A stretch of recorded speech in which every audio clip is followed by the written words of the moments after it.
Hi, I'm James Dickey, Senior Trial Counsel for the Upper Midwest Law Center, the Minnesota nonprofit public interest law firm that fights for liberty and the rule of law.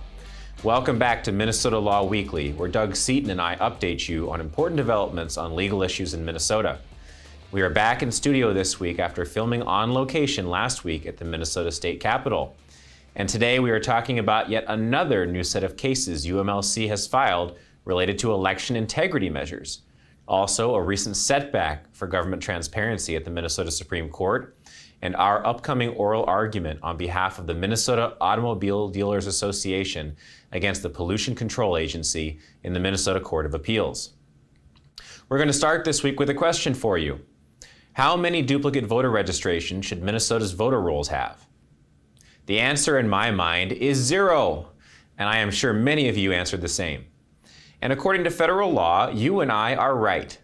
Under the 2002 Help America Vote Act, Congress required each state, acting through the chief state official, which in Minnesota is the Secretary of State, to implement and maintain at the state level a computerized statewide voter registration list.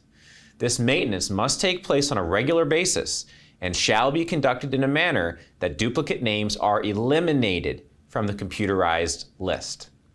There is no wiggle room. But how many duplicate voter registrations are there in Minnesota? As of earlier this year, there were 586. 586!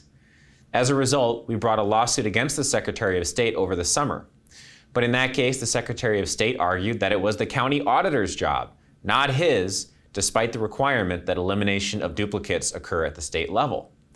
So instead of getting into the weeds of an appeal, Public Interest Legal Foundation and UMLC elected to bring a second series of lawsuits against the county auditors whom the Secretary blamed.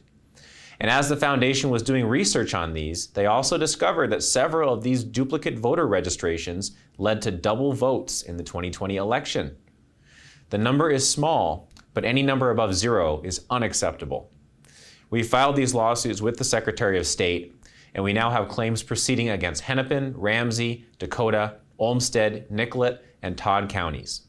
We have just started the process, but we look forward to helping these counties eliminate every duplicate voter registration in Minnesota. Let's now move to discuss data transparency. We argued the case Energy Policy Advocates versus Ellison in the Minnesota Supreme Court earlier this year related to the Attorney General's office's failure to turn over public government data. Unfortunately, that case had some bad results along with some good. On the good side, we successfully argued for a common sense limitation to the Attorney General's privilege on communications with other attorneys general across the United States. That's a win for transparency. But a slim 4-3 majority of the court held that the Attorney General's office can apparently shield the AG's policy communications from the public unless a person mentioned in AG-held documents requests them. This is a terrible result for Minnesotans, as it stops citizens from keeping an eye on the AG's activities. And whether a Democrat or Republican, all Minnesotans should be able to know what their chief legal officer is doing with their tax dollars.